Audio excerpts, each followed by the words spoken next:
प्रभु में सबको प्रेम भरा सलाम।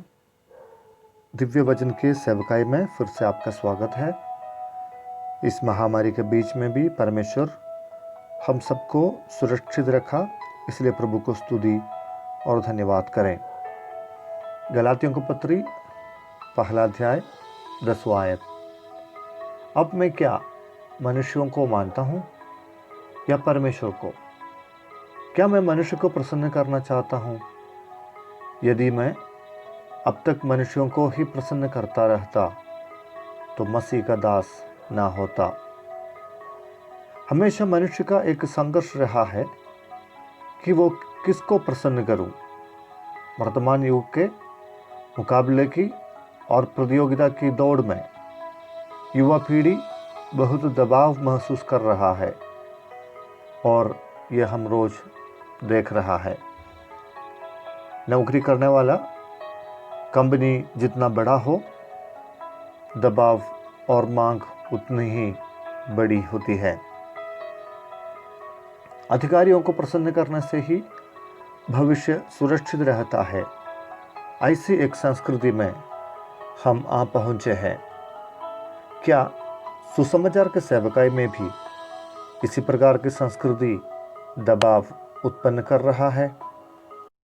प्रेरित पौलुस विश्राम करे बिना सेवकाई के लिए दौड़ने वाला था।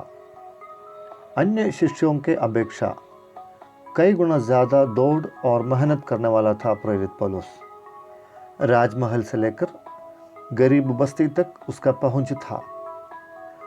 प्रेरितों के काम के पुस्तक में ऐसा एक तस्वीर देखने को मिलता है कि देश के महामहिम फिलिक्स अपने पत्नी द्रुसिल्ला को साथ लेकर आया और पौलुस को बुलवाकर मसीह यीशु पर विश्वास करने के बारे में सुना।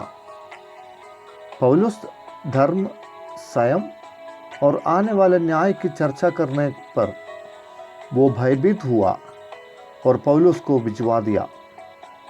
देश के उच्च अधिकारी होने के कारण कुछ मिला जुलाकर हल्का और सरल संदेश देने का कोशिश नहीं किया। संत पौलुस हिम्मत जुटाकर जिस विश्वास और संदेश परमेश्वर उनको सौंपा था, वो संदेश बहुत हिम्मत के साथ बताया।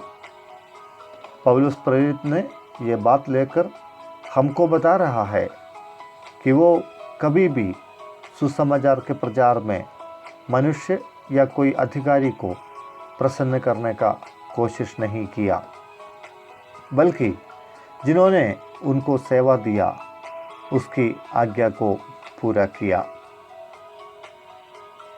पौलुस की परिभाषा यह है कि मनुष्य को प्रसन्न करने से परमेश्वर का दास नहीं बन सकता है। आप जिसका दास है उसकी प्रसन्नता आपके लिए अनिवार्य है। सेवक का सेवा में और कोई नहीं, स्वामी प्रसन्न होना है। आइए हम प्रार्थना करें। सामर्थी अनुग्रहकारी पिता, आज के सुंदर सुबह के लिए धन्यवाद।